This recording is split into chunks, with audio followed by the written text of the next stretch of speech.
ഉണ്ണിയായിട്ട് കഥയൊന്ന് സംസാരിക്കാം. സബ്ജക്റ്റ് സംസാരിക്കാനുള്ള ആ ഫസ്റ്റ് മീറ്റിംഗിൽ ഞാൻ ഏതാണ്ട് ഡിസൈഡഡ് ആണ് ഇത് ഉണ്ണിമുകുന്ദൻ തന്നെ ചെയ്യണം. അതായത് ഏകദേശം സാറിന്റെ മനസ്സിലുണ്ടായിരുന്നു. കാരണം എന്താ വെച്ചാൽ ഒന്നാമത്തെ കാര്യം, നമുക്ക് നമ്മുടെ ക്യാരക്ടറിന് വേണ്ട ഒരു ലുക്ക് ആൻഡ് ഫീൽ മാത്രമല്ല, നമ്മുടെ ക്യാരക്ടറിന് വേണ്ട ഒരു കമ്മിറ്റ്മെന്റ് തരാൻ സാധിക്കുന്ന ഒരു ആക്ടർ.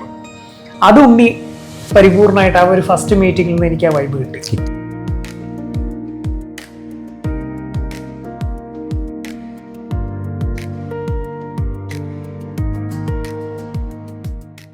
ഫേസ് ടൈമിൽ ഇന്ന് നമ്മളോടൊപ്പം ഒരു അല്പനേരം മിണ്ടിയും പറഞ്ഞു വിരിക്കാനുള്ളത് മിണ്ടിയും പറഞ്ഞ എന്ന സിനിമയുടെ സംവിധായകൻ ശ്രീ അരുൺ ബോസാണ്. Welcome sir. ഒരു സിനിമ അനൗൺസ് ചെയ്തപ്പോൾ തന്നെ ആദ്യം നമുക്കൊരു കോമ്പിനേഷൻ സീക്വൻസസ് ആണ് സ്ട്രൈക്ക് ചെയ്തത്. അതായത് ഇതുവരെ ഇല്ലാത്ത ഒരു കോമ്പിനേഷൻ, നമ്മുടെ അപർണ ബാലമുരളി ഉണ്ണിമുകുന്ദൻ.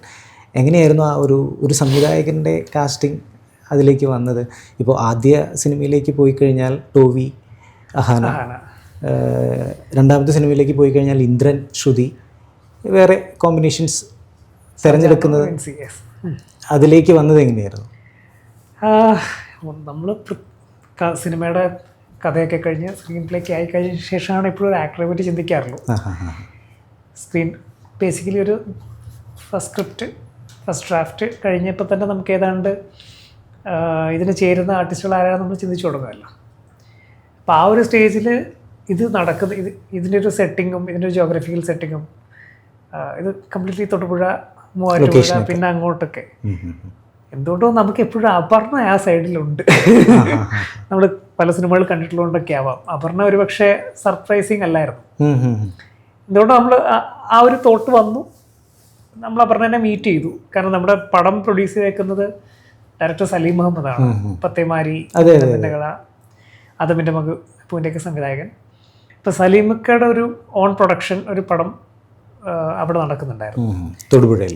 തൊടുപുഴ അടുത്ത് സുന്ദരി ഗാർഡൻസ് എന്ന് പറഞ്ഞു. സുന്ദരി ഗാർഡൻസ് അവിടെ വെച്ചിട്ടാണ് ഞാൻ അപർണനെ ആക്ച്വലി കാണുന്നത്. കണ്ടു, ഞങ്ങൾ കാഷ്വലി കഥയങ്ങ് സംസാരിച്ചു. എനിക്ക് നല്ലൊരു വൈബാണ് കിട്ടിയത് അപർണ. അപർണ അപ്പോൾ തന്നെ കഥയിൽ ബേസിക് ഐഡിയ, കഥയുടെ ബേസിക് ഒരു ബ്രീഫ് പറഞ്ഞപ്പോൾ തന്നെ അപർണ ഓണായിരുന്നു ആ ക്യാരക്ടർ ചെയ്യാനായിട്ട്. കൂടുതൽ അവരെ ചിന്തിക്കേണ്ടി വന്നു. തിരിച്ച് ഉണ്ണിയിലേക്ക് വരികയാണെങ്കിൽ നമ്മളിപ്പോൾ മാർക്കോ പോലുള്ള സിനിമകൾ കഴിഞ്ഞ് അദ്ദേഹം ഒരു ആക്ഷൻ ത്രില്ലർ സിനിമകളുടെ ഒരു നായകൻ എന്നുള്ള രീതിയിൽ വളർന്നു വന്നുകൊണ്ടിരിക്കുന്നു. അപ്പോൾ ആളുകൾ സങ്കല്പിച്ച് വെച്ചുകൊണ്ടിരിക്കുന്ന ഇനി അങ്ങനത്തെ സിനിമകളായിരിക്കാം എന്നുള്ള പോലെ ആ ഒരു സങ്കല്പത്തിന് വിപരീതമായിട്ട് സാർ ഒരു പ്രണയ സിനിമയിലേക്ക് ഉണ്ണിമുകുന്ദൻ വരുമ്പോൾ എങ്ങനെയാണ് ഉണ്ണിയിലേക്ക് വന്നത്? ഉണ്ണി ഈ പറഞ്ഞ പോലെ ഒരു സർപ്രൈസ് മീറ്റിംഗ് ആയിരുന്നു എനിക്ക്. ഞാൻ പറഞ്ഞ ഉണ്ണിനെ കോണ്ടാക്ട് ചെയ്തു. ആദ്യം ഉണ്ണിയായിട്ട് കഥയൊന്ന് സംസാരിക്കാം. സബ്ജക്റ്റ് സംസാരിക്കാനുള്ള ആ ഫസ്റ്റ് മീറ്റിംഗിൽ ഞാൻ ഏതാണ്ട് ഡിസൈഡഡ് ആണ് ഇത് ഉണ്ണിമുകുന്ദൻ തന്നെ ചെയ്യണം. അതായത് ഏകദേശം സാറിന്റെ മനസ്സിലുണ്ടായിരുന്നു. കാരണം എന്താ വെച്ചാൽ ഒന്നാമത്തെ കാര്യം, നമുക്ക് നമ്മുടെ ക്യാരക്ടറിന് വേണ്ട ഒരു ലുക്ക് ആൻഡ് ഫീൽ മാത്രമല്ല, നമ്മുടെ ക്യാരക്ടറിന് വേണ്ട ഒരു കമ്മിറ്റ്മെന്റ് തരാൻ സാധിക്കുന്ന ഒരു ആക്ടർ.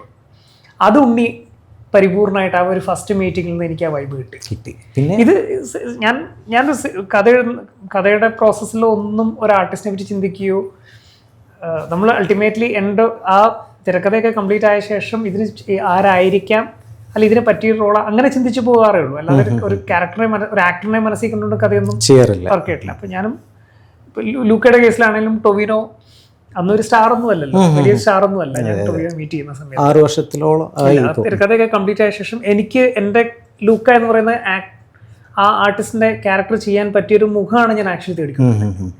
അപ്പോഴാണ് എൻ്റെ കോറൈറ്റർ മൃദുല് ഫോണിൽ ടൊവിനോയുടെ ഒരു ഫോട്ടോ കാണിക്കുന്നത്, താടിയൊക്കെ വെച്ചിട്ട് ഒരു ബീച്ച് സൈഡിൽ നിൽക്കുന്ന ഒരു ഫോട്ടോ ആയിരുന്നു, വൈറ്റ് ആൻഡ് വൈറ്റ് കോസ്റ്റ്യൂമൊക്കെ. അങ്ങനെയാണ് ഞാൻ ടൊവിയെ പോയി മീറ്റ് ചെയ്യുന്നത്. പക്ഷെ ആ മീറ്റിങ്ങിൽ തന്നെ ഞാൻ ഡിസൈഡഡ് ആണ് ടൊവി എന്നെ ക്യാരക്ടർ ചെയ്യണം. ഇതിലും അങ്ങനെയൊക്കെ തന്നെയാണ്. ഇത് ഫസ്റ്റ് മീറ്റിങ്ങിൽ നമുക്ക് എന്താണോ കിട്ടുന്ന ഒരു വൈബ്, അവരുടെ ഒരു കമ്മിറ്റ്മെന്റ്. നമ്മൾ ബെസ്റ്റ് ആൾക്കാരുടെ കൂടെ അല്ല വർക്ക് ചെയ്യേണ്ടത്, റൈറ്റ് ആയിട്ടുള്ള ആൾക്കാരുടെ കൂടെയാണ് വർക്ക് ചെയ്യുന്നത്. ബെസ്റ്റ് ആൻഡ് റൈറ്റ് ആയിട്ടുള്ള ആൾക്കാരെ കിട്ടുന്നത് ഭയങ്കര തീർച്ചയായിട്ടും. അതുപോലെ തന്നെ ഇപ്പോൾ ആദ്യ സിനിമ ടോവി അഹാന വെച്ചിട്ട് ചെയ്ത നമ്മുടെ ലൂക്ക, രണ്ടാമത് മാറ്റുവില്യൻ ഗോപുരങ്ങൾ, ഈ 2 സിനിമയിലും സാറിൻ്റെ ആ ഒരു ത്രെഡ് ശ്രദ്ധിച്ചു കഴിഞ്ഞാൽ റിലേഷൻഷിപ്പിന് കൂടുതൽ ഇമ്പോർട്ടൻസ് കൊടുത്തുകൊണ്ടാണ് നമ്മൾ കണ്ടത്. സെയിം ആസ് മിണ്ടിയും പറഞ്ഞു എന്ന സിനിമയിൽ നമുക്ക് പ്രേക്ഷകർക്ക് പ്രതീക്ഷിക്കാമോ? തീർച്ചയായിട്ടും. കാരണം നമ്മളെ ഇൻഫ്ലുവൻസ് ചെയ്യുന്ന സിനിമകൾ അല്ലെങ്കിൽ നമ്മൾ കാണാൻ ആഗ്രഹിക്കുന്ന സിനിമകൾ റെഗുലറായിട്ട് ഫോളോ ചെയ്യുന്ന അതിനൊക്കെ ഒരു പാറ്റേൺ ഒക്കെ ഉണ്ടാവും തീർച്ചയായിട്ടും. എന്നെ സംബന്ധിച്ച് ഞാൻ എല്ലാത്തരം ജോണറുകളും കാണുന്ന ആളാണ്. ഐ മീൻ ഞാൻ ഒത്തിരിയധികം ആക്ഷൻ സിനിമകൾ കാണുന്ന ആളാണ്.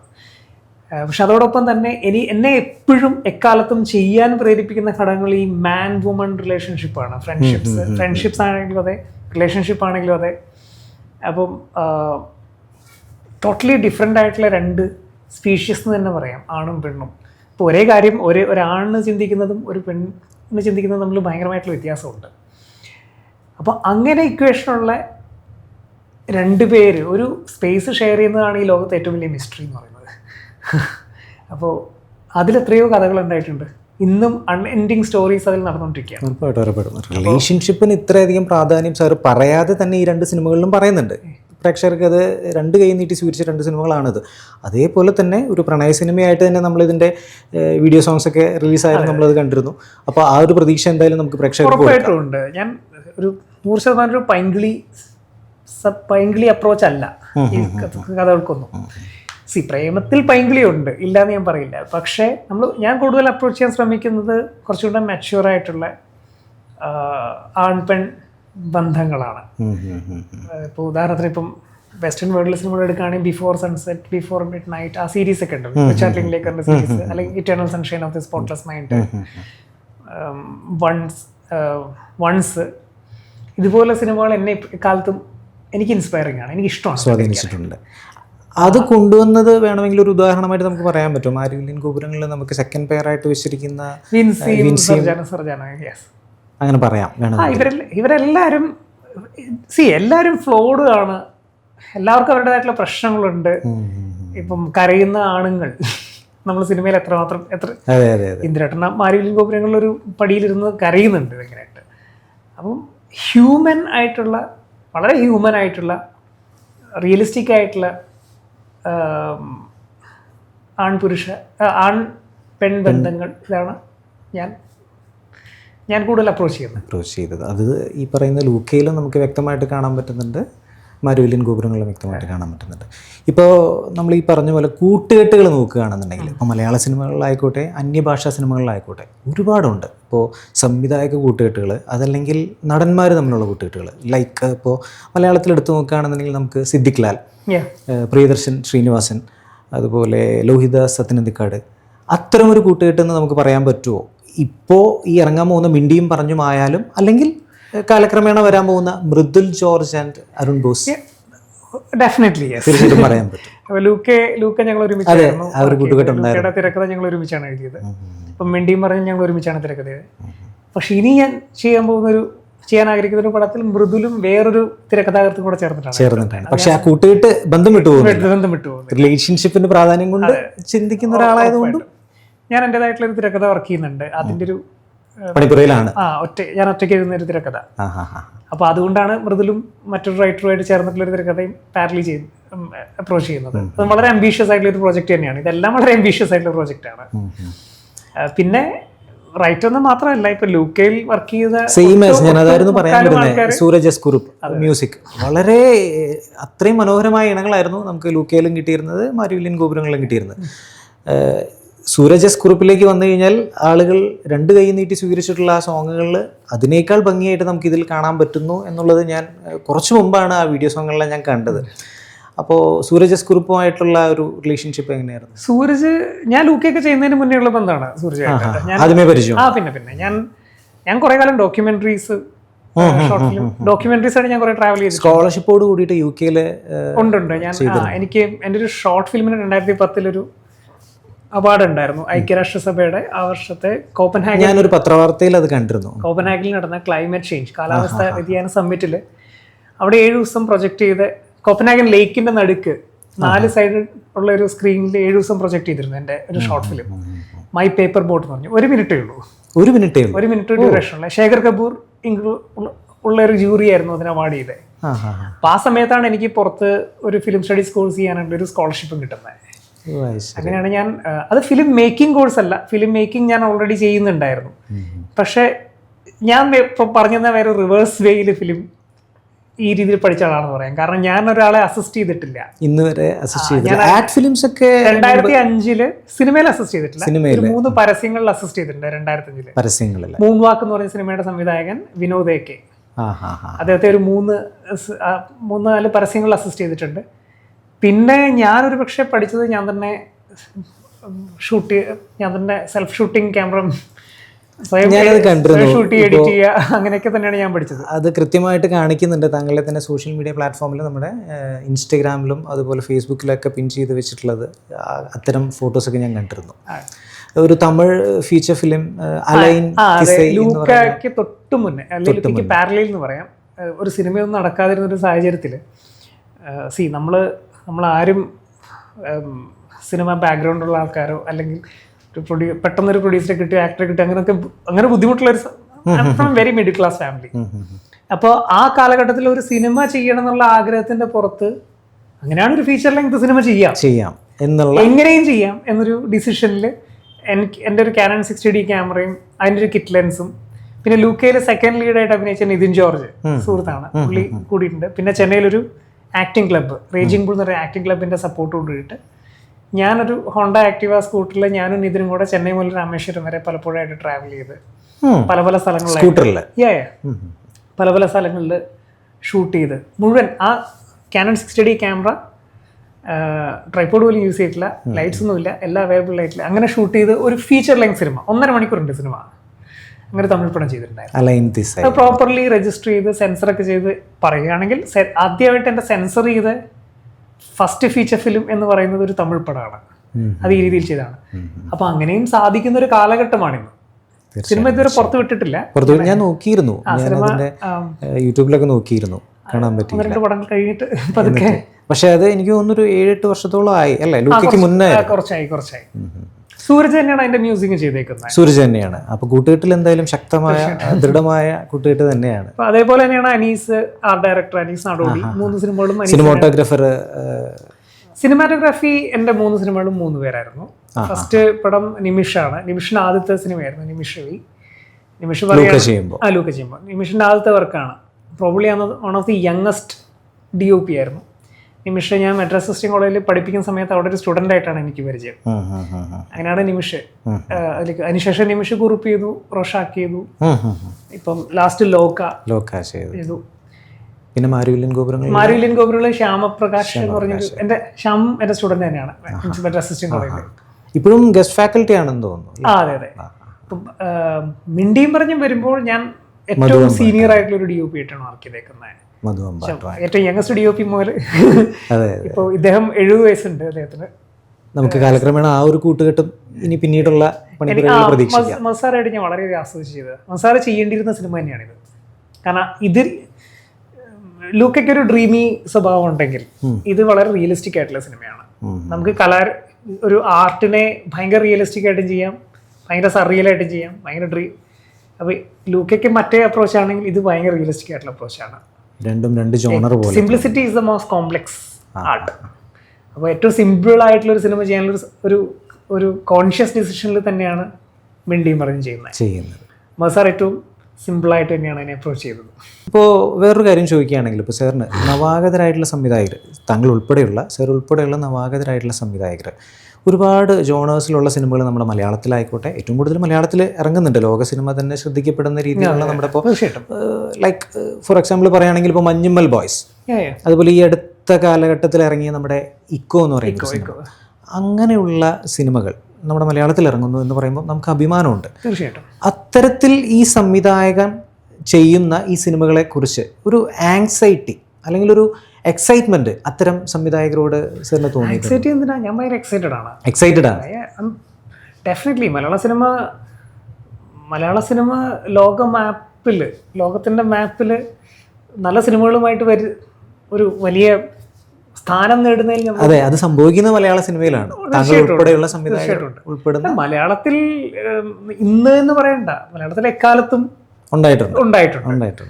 ലോകോത്തര സിനിമകൾ ഉണ്ടായിട്ടുണ്ട്. തീർച്ചയായിട്ടും. മറ്റേ Adoor sir, Kottarakkara sir, TV ചന്ദ്രൻ. എന്തിനാ നമ്മൾ പക്ക കൊമേഴ്ഷ്യൽ സിനിമകളായിട്ട് കാണുന്ന സിനിമകളുടെയൊക്കെ ഒരു ക്വാളിറ്റി എന്ന് പറയുന്നുണ്ടല്ലോ മലയാള സിനിമയിൽ വളരെ ഹൈ ആയിരുന്നു. ഇപ്പോൾ ഒരു സിദ്ദിഖ് ലാൽ സിനിമ എടുക്കുകയാണ്, ഒരു ഗോഡ് ഫാദർ പോലത്തെ സിനിമ എടുക്കുകയാണെങ്കിൽ ഞാൻ ക്ലാസ് എടുക്കുമ്പോൾ ഒരു ക്യാരക്ടർ എക്സ്പോസിഷൻ എന്താണ് നമ്മൾ തിരക്കഥയിൽ ക്യാരക്ടർ എക്സ്പോസിഷൻ എന്ന് പറയുമല്ലോ തുടക്കത്തിൽ, ഈ ഗോഡ് ഫാദർ പോലെ സിനിമയിൽ ആദ്യത്തെ 5 മിനിറ്റിൽ എത്ര കഥാപാത്രങ്ങളെ എത്ര ബ്രില്യൻ്റ് ആയിട്ടാണ് പ്രസന്റ് ചെയ്തിട്ടുള്ളത്. അന്നത്തെ കാലത്ത് നമുക്ക് ചിന്തിക്കാൻ ആ പറ്റുന്നേക്കാൾ ക്യാരക്ടർ എക്സ്പോസിഷൻ എത്ര പവർഫുൾ ആണെന്നുള്ളതാണ്. ആദ്യത്തെ ആ ഒരു 5-10 മിനിറ്റിനുള്ളിൽ തന്നെ നമുക്ക് അഞ്ഞൂറാനെ അറിയാം, അനപ്പാറ അച്ചാമ്മയുടെ എല്ലാവരെയും അറിയാം, എല്ലാവരുടെയും ബിഹേവിയർ അറിയാം, അത്രയും രസകരമായിട്ടുള്ള അത്രയും ബ്രില്യൻ്റ് ആയിട്ടുള്ള മേക്കേഴ്സ് ആയിരുന്നു നമ്മളെ ആണ്. ഇപ്പോൾ ഈ കൂട്ടുകെട്ടിൻ്റെ കാര്യം പറഞ്ഞപ്പോഴാണ് ഒരു കാര്യം ഓർമ്മ വന്നത്. നമ്മുടെ സത്യനന്ദിക്കാട് ശ്രീനിവാസൻ കൂട്ടുകെട്ട് പോലെ ഇപ്പം ശ്രീനിവാസനെ ഒരു മാസങ്ങൾക്ക് മുൻപ് കോഴിക്കോട് റെസ്റ്റോറൻറ്റിൽ വെച്ചിട്ട് താങ്കളൊരു പത്രമാധ്യമത്തിൽ വന്നൊരു ലേഖനം ഞാൻ വായിക്കുകയുണ്ടായി. വളരെ യാദൃശ്ചികമായിട്ട് കണ്ടുമുട്ടി എന്ന് പറയുന്നു. അന്ന് കണ്ടുമുട്ടിയില്ലായിരുന്നെങ്കിൽ ശ്രീനി സർ എന്നായിരിക്കും വിളിക്കുക, ശ്രീനി ഏട്ടൻ എന്നായിരിക്കില്ല. On screen Sreenivasan, off screen Sreenivasan തമ്മിൽ യാതൊരു വ്യത്യാസവും ഇല്ല എന്ന് നമ്മളെ തെളിയിച്ചു തരുന്ന ഒരു സ്വഭാവത്തിന് ഉടമസ്ഥനാണ് അദ്ദേഹം. ഉറപ്പായിട്ട് ഞാൻ ബൈ ചാൻസ് ആണ് ഞാൻ മടിക്കേരിക്ക് പോകുന്ന വഴി യാത്ര ചെയ്യുന്ന സമയത്ത്. അപ്പോൾ ഓൺ ദ വേ ഞങ്ങൾ കോഴിക്കോട് അടുത്ത റെസ്റ്റോറൻറ്റിൽ ഞാനും വൈഫും ഭക്ഷണം കഴിക്കാൻ കയറി. അവിടെ ബൈ ചാൻസ് ശ്രീനിയേട്ടനും വൈഫും ഉണ്ടായിരുന്നു. യാദൃശ്യമായിട്ടാണ്. ഞാൻ ആരെ അങ്ങോട്ട് കയറി മുട്ടി പരിചയപ്പെടുന്ന ആ ഒരു നേച്ചർ എനിക്കില്ല ആരായാലും. പക്ഷേ ശ്രീനിയേട്ടനോട് എനിക്ക് ഉണ്ടെന്ന് പറഞ്ഞിട്ട് എനിക്കെന്തോ അതേപോലെ സംസാരിക്കണം തോന്നി. ഞാൻ നേരിട്ട് ഒന്ന് സംസാരിക്കുകയും ഞങ്ങൾ കുറച്ച് ഒരു ഏതാനും അധികമല്ലോ ഒരു 5-10 മിനിറ്റ് ഒന്ന് സംസാരിച്ചു. പക്ഷെ ആ ഒരു അന്ന് അദ്ദേഹത്തിന് ഇത്രയും അത്ര ഹെൽത്തി ആയിട്ടുള്ളൊരു സ്റ്റേറ്റിലായിരുന്നില്ല. സംസാരിക്കുമ്പോഴൊക്കെ ബുദ്ധിമുട്ടുണ്ട്. പക്ഷെ ആ ഒരു സ്റ്റേറ്റിൽ തന്നെ അദ്ദേഹത്തിൽ നിന്നുള്ള നർമ്മങ്ങൾ, ലൈഫിൻ്റെ അപ്രോച്ച്, ചോദിച്ച കാര്യങ്ങൾ, ഇതെല്ലാം ഭയങ്കര ഇൻസ്പയറിങ്. അത് ഭയങ്കര കോഡിയലുമായിരുന്നു. അത് ആ ഒരു മീറ്റിംഗ് ഇല്ലായിരുന്നെങ്കിൽ ഒരു പക്ഷേ നമ്മൾ ശ്രീനി സാറിന് തന്നെയാണ് ഞാൻ അഡ്രസ്സ് ചെയ്യാൻ താല്പര്യം. അത്രയും സീനിയോറിറ്റി ഉള്ളൊരു ഒരു അപരിചിതത്വം നമ്മളിൽ ഫീൽ ചെയ്യാത്ത രീതിയിൽ ഒരു പുതിയ സംവിധായകനാണ് എന്ന് ഇൻട്രൊഡ്യൂസ് ചെയ്യുമ്പോഴത്തേക്കും വളരെ കോഡിയലായിരുന്നു, വളരെ ഫ്രണ്ട്ലി ആയിട്ട് സംസാരിച്ചു. വളരെ നല്ലൊരു മനുഷ്യനാണ് നമുക്ക് കാര്യം. ഒരു ശ്രീനിയേട്ടൻ ചെയ്തേക്കുന്ന ക്യാരക്ടേഴ്സ് എടുത്തു നോക്കിക്കോ, ഇന്ന് ഒരു സാധാരണക്കാരന്റെ ഏറ്റവും ബ്രില്യൻ റെപ്രസെന്റേഷൻ തന്നെയല്ലേ മലയാളത്തില്. നമ്മളെ ഒരാളാണ് ശ്രീനിയേട്ടൻ ചെയ്ത കഥാപാത്രങ്ങളും അതെ, ശ്രീനിയേട്ടൻ എഴുതിയ കഥാപാത്രങ്ങളും അതെ, പച്ചയായ മനുഷ്യൻ. ശ്രീനിയേട്ടൻ സംവിധാനം ചെയ്ത സിനിമകളിലും പച്ചയായിട്ടുള്ള മനുഷ്യരെയാണ് നമ്മൾ കാണുന്നത്. പക്ഷെ അവർക്കൊക്കെ അദ്ദേഹത്തിന്റെ അപ്രോച്ച് ഇഷ്ടമല്ലേ. സൊസൈറ്റിയിൽ നമ്മളെപ്പോൾ പോയാലും ഇപ്പം ലൈക്ക് ഇപ്പോൾ നമ്മളൊരു ചായ കുടിക്കാൻ പോയാൽ പോലും കരക്കുട്ടിൽ ദാസൻ എന്ന് പറയുന്ന ഒരാളെ കാണാനുള്ള തീർച്ചയായിട്ടും അങ്ങനെയുള്ള കഥാപാത്രങ്ങളുടെ ജീവൻ നൽകി. അങ്ങനെ നമ്മൾ ഇറങ്ങി ഇപ്പം ഞാൻ പറയുന്നത് നമ്മൾ ട്രാവൽ ചെയ്യുന്നൊക്കെ ഇപ്പോഴൊക്കെ കണ്ടുമുട്ടുന്ന ആൾക്കാർ അല്ലെങ്കിൽ ജനറലി ഇടപഴകുന്ന എല്ലാ ആൾക്കാരിലും ഈ ശ്രീനിവാസൻ കഥാപാത്രങ്ങളുടെ ട്രേസസ് എല്ലാവരിലും ഉണ്ട്. പിന്നെ ഇത്രയും കണ്ടംപററി ആണ്. നിങ്ങൾ എന്നെ അത്ഭുതപ്പെടുത്തുന്ന ഈ എസ്റ്ററിയർ ആർട്ടിസ്റ്റുകളും മേക്കേഴ്സൊക്കെ ആണെങ്കിൽ ഇവർ ഇപ്പോഴും എത്രയോ കണ്ടംപററി ആണെന്നാണ് ഞാൻ ചിന്തിക്കുന്നത്. ഇപ്പോഴും എത്രമാത്രം അപ്ഡേറ്റഡ് ആണ്. ശ്രീനിവാസൻ ജോക്ക് തമാശകളോ ഒന്നും ഔട്ട്ഡേറ്റഡ് ആവുന്നില്ലല്ലോ.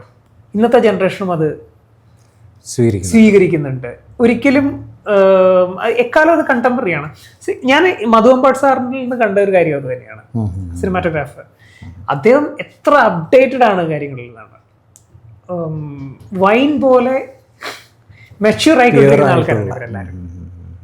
സിനിമ റിലീസാണ്, ക്രിസ്മസ് ദിനത്തിലാണ് റിലീസാവുന്നത്. മിണ്ടിയും പറഞ്ഞും എന്നുള്ളൊരു ടൈറ്റിലേക്ക് വരാനുള്ളൊരു സാഹചര്യം എന്തായാലും. മിണ്ടിയും പറഞ്ഞു എന്നുള്ള ടൈറ്റിൽ ആക്ച്വലി നമ്മുടെ ഡിസ്കഷനിൽ ഡയറക്ടർ സലീം മുഹമ്മദ്, പ്രൊഡ്യൂസർ സലീമൊക്കെയാണ് ആക്ച്വലി സജസ്റ്റ് ചെയ്യുന്നത്, പേര് സജസ്റ്റ് ചെയ്യുന്നത്. ഇത് കൊള്ളാം. ഫസ്റ്റ് പറഞ്ഞപ്പോൾ തന്നെ നമുക്ക് ഇത് ഡെഫിനറ്റ്ലി നമ്മുടെ സിനിമയുടെ ഏറ്റവും ചേരുന്നൊരു പേരാണ് നമുക്ക് തോന്നി. ചിന്തിക്കേണ്ടി വന്നില്ല. കാരണം ഇതിൽ കഥാപാത്രങ്ങളിൽ ഇതൊരു കപ്പിളിൻ്റെ കഥയാണ്.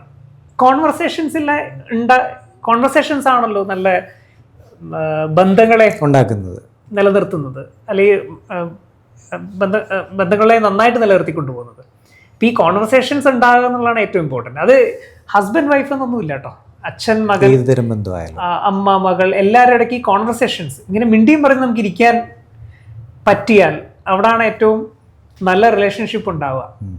അപ്പോൾ ഈ സിനിമയിൽ ഈ കഥാപാത്രങ്ങൾ അങ്ങനെയാണ്. ഇതൊരു സിനിമ കാണുമ്പോൾ അറിയാം, സനലിൻ്റെ ഭാര്യ വീട്ടിലേക്കുള്ള സനലിൻ്റെ ഒരു യാത്രയുണ്ട്. അപ്പോൾ ഇതിനിടയ്ക്ക് ഇവരുടെ കോൺവെർസേഷൻ, ഈ യാത്രയിൽ പോലും ഇവർ കോൺവേഴ്സ് ചെയ്യുന്നുണ്ട് ത്രൂഔട്ട്. ലീന അപർണ ചെയ്യുന്ന കഥാപാത്രം. അപ്പോൾ ഈ കോൺവെർസേഷൻസ് തന്നെയാണ്. കോൺവെർസേഷനിൽ എന്നൊരു സിനിമ മുഴുവൻ കോൺവെർസേഷൻ അല്ല. സിനിമയെ നയിക്കുന്നത് സംഭാഷണങ്ങളാണ്, കോൺവെർസേഷൻസ് ആണ് ഈ കഥാപാത്രങ്ങളുടെ ഇടയ്ക്കുള്ള. ഇപ്പോൾ സാറിനോട് ഇപ്പോൾ നവാഗതരായ സംവിധായകർക്ക് നമ്മൾ ഒരു സിനിമകൾ റെഫർ ചെയ്യാൻ പറയുകയാണെങ്കിൽ, ഇപ്പോൾ സാറ് അതിൽ പെടുന്ന ഒരാളാണ്, ഒരു 5 സിനിമ പുതിയതായിട്ട് വരുന്ന സംവിധായകർക്ക് റെഫർ ചെയ്യാൻ പറഞ്ഞു സാർ പറയുന്ന ഒരു 5 സിനിമകൾ ഏതൊക്കെയായിരിക്കും? അയ്യോ, ഞാൻ ഒത്തിരി സിനിമകൾ കാണുന്ന ആളാണ്. റെഗുലറായിട്ട് എല്ലാ ജോണറിലും സോ ഒരു 5 സിനിമ അതിൽ നിന്ന് പിക്ക് ചെയ്യണം എന്ന് പറഞ്ഞാൽ കുറച്ച്.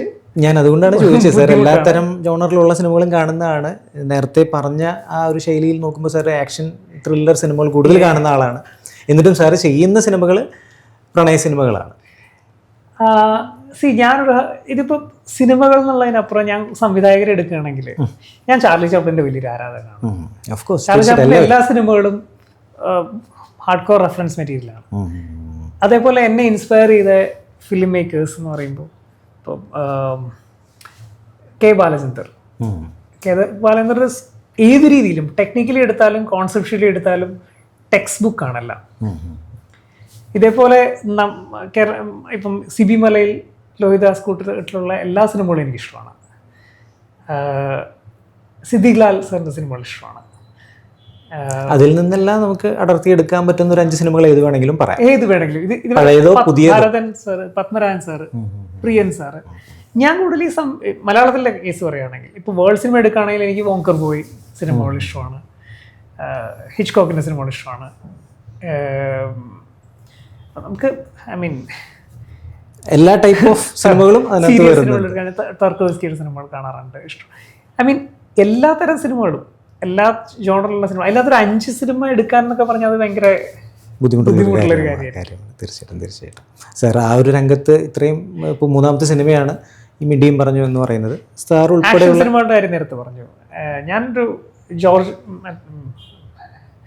ഇതില്ലേ നമ്മുടെ ജാക്കി ചാനാണോ? അല്ല ജാക്കി ചാൻ സിനിമ ഡെഫിനറ്റ്ലി കാണാറുണ്ട്. അല്ല, ഫ്യൂറി റോഡ് മില്ലറിൻ്റെ. I am a huge fan of അങ്ങനത്തെ സിനിമകൾ. ഏത് ഏജിലാണ് ആ സിനിമ ചെയ്തതെന്ന് ആയിരിക്കണം. അപ്പോൾ റെഫർ ചെയ്യാൻ പറഞ്ഞാൽ വലിയ ബുദ്ധിമുട്ടുള്ള കാര്യം തന്നെയാണ്. തീർച്ചയായിട്ടും അതെ. അതിൽ നിന്ന് നമുക്ക് ഈ പറഞ്ഞ ജോണേഴ്സിലുള്ള മലയാള സിനിമകളിൽ തന്നെ പഴയ സിനിമ കാലഘട്ടത്തിലുള്ള സിബി മലയിൽ ലോഹിദാസ് കൂട്ടുകെട്ടിലുള്ള സിനിമകൾ മുതൽ ഈ കാലഘട്ടത്തിൽ റിലീസ് നടക്കുന്ന ഒരുപാട് റിലീസ് ചെയ്യും.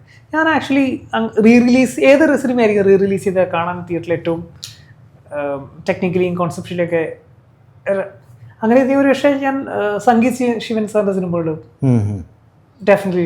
യോദ്ധ എനിക്കൊന്ന് കണ്ടാൽ കൊള്ളാമെന്നുണ്ട്, നിർണയം എനിക്ക് കണ്ടാൽ കൊള്ളാമെന്നുണ്ട് റിലീസ് ചെയ്ത്. നമ്മുടെ ഫിലിം മേക്കേഴ്സ് എല്ലാം ഇവരെല്ലാം അടിപൊളിയാണ്.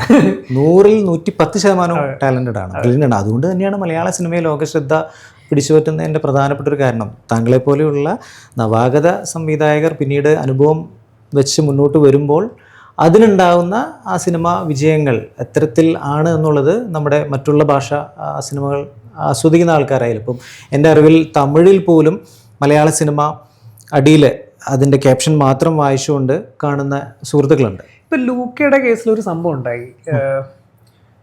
കൊറോണയുടെ സമയത്ത്, ലോക്ക്ഡൗൺ സമയത്ത് ഒരു ദിവസം പെട്ടെന്ന് ഞങ്ങൾക്ക് കുറേ, എനിക്കും ലൂക്കയിൽ എൻ്റെ കോറേറ്ററും മൃദുലും നമുക്കൊക്കെ കുറേ മെസ്സേജുകളും ടെക്സ്റ്റും ടാഗ് ചെയ്ത് എല്ലാം ശ്രീലങ്കൻ സിംഹളയിലാണ് വരുന്നത്. അപ്പോഴാണ് മനസ്സിലായത് സിംഹള ഭാഷയിൽ ഇത് സബ് ടൈറ്റിൽ കൊടുത്തിട്ട് അത് അത്യാവശ്യം ശ്രീലങ്കയിൽ നല്ലൊരു ഓഡിയൻസ് ഉണ്ടായി എന്നുള്ളത്. I was very surprise. എനിക്ക് ജേർണലിസ്റ്റുകൾ ശ്രീലങ്കയിൽ നിന്ന് വിളിക്കുന്നു ആ രീതിയിൽ. അപ്പോൾ നമ്മുടെ സിനിമ ഇത് നമ്മൾ വിചാരിക്കാത്ത രീതിയിൽ ആളുകൾ സമീപിക്കുന്നത്. വേറൊരു എക്സാമ്പിൾ പറയുകയാണെങ്കിൽ ഇപ്പോൾ യൂട്യൂബിൽ നോക്കിക്കഴിഞ്ഞാൽ മാരിവില്ലിൻ ഗോപുരങ്ങൾ സെർച്ച് ചെയ്ത് നോക്കിക്കഴിഞ്ഞാൽ സിനിമ കിടക്കുന്നത് സിനിമയുടെ പേരിലാണെങ്കിലും അത് ഒരു സബ് ടൈറ്റിൽ ഹിന്ദിയിൽ കൊടുത്തിട്ട് സിനിമ ത്രൂ ഔട്ട് യൂട്യൂബിൽ കിടക്കുന്നുണ്ട്. മാരിവില്ലിൻ ഗോപുരങ്ങൾ ഇല്ല, ഞാൻ കഴിഞ്ഞ ദിവസം സെർച്ച് ചെയ്തപ്പോൾ കണ്ടിരുന്നു.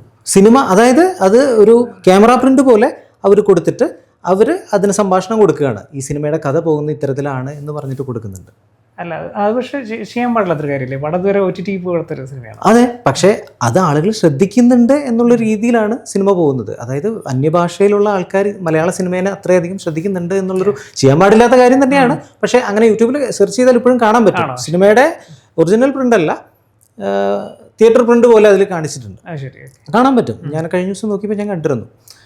ഇപ്പോൾ മിണ്ടിയും പറഞ്ഞിലേക്ക് വന്നു കഴിഞ്ഞാൽ 2 ദിവസം കൂടെ കഴിഞ്ഞാൽ നമുക്ക് സിനിമ റിലീസാണ്. ക്രിസ്മസ് ദിനത്തിലാണ്. 2 ദിവസം മുന്നേ താങ്കളുടെ ജന്മദിനമായിരുന്നു. അതിനു മുമ്പേ belated birthday wishes. Thank you. കൂട്ടത്തിൽ പ്രേക്ഷകർക്ക് 2 കൈ നീട്ടി സ്വീകരിക്കാൻ ക്രിസ്മസ് സമ്മാനമായി താങ്കൾ കൊടുക്കുന്ന ഒരു പ്രണയ സിനിമ തന്നെയായിരിക്കും എന്നുള്ള പ്രതീക്ഷയിലാണ് എല്ലാവരും, ഞാൻ ഉൾപ്പെടെയുള്ള പ്രേക്ഷകർ. മിണ്ടിയും പറഞ്ഞു എന്ന സിനിമയെ കാണാൻ പോകും. ഓഡിയൻസിന് അവരെ കണക്ട് ചെയ്യാൻ പറ്റും സിനിമയിൽ, കാരണം അവർക്ക് അവരെ തന്നെ കാണാൻ പറ്റും എന്നുള്ളൊരു പ്രതീക്ഷയിലാണ് ഞാൻ ഈ സിനിമ ചെയ്തേക്കുന്നത്. ഇത് വളരെ പേഴ്സണൽ ആയിട്ടുള്ള സിനിമയാണ് പറയുമ്പോൾ. കാരണം എല്ലാ കപ്പിൾസിനും അവരുടെ റിയൽ ലൈഫ് മൊമെൻറ്റുകൾ ഈ സ്റ്റാറുകൾ ചെയ്ത് കാണുമ്പോൾ, അല്ലെങ്കിൽ അവരുടെ കെമിസ്ട്രി, അവരുടെ ഇക്വേഷൻ, അതവർ ആസ്വദിച്ചു കഴിഞ്ഞാൽ അത് അവർക്ക് എൻജോയ് ചെയ്യാൻ പറ്റിയാൽ അതിനേക്കാൾ വലിയൊരു സക്സസ് വേറെ ഇല്ല. തീർച്ചയായിട്ടും. ഈ 2025 ലാസ്റ്റോട് കൂടി ഇറങ്ങുകയാണ് മിണ്ടിയും പറഞ്ഞു. അതുപോലെ തന്നെ വലിയൊരു സക്സസ് ആവട്ടെ. ഇനി 2026 താങ്കൾ നേരത്തെ പറഞ്ഞ പണിപ്പുരയിലുള്ള ചിത്രങ്ങളും ഇനി വരാൻ പോകുന്ന ചിത്രങ്ങളും എല്ലാം മലയാളികൾ 2 കൈയും നീട്ടി സ്വീകരിക്കട്ടെ. ഞങ്ങൾക്കും ഈ സ്റ്റുഡിയോസിനും അതിൻ്റെ ഒരു ഭാഗമാവാൻ സാധിക്കട്ടെ. Thank you. Again belated birthday wishes and merry Christmas. Thank you.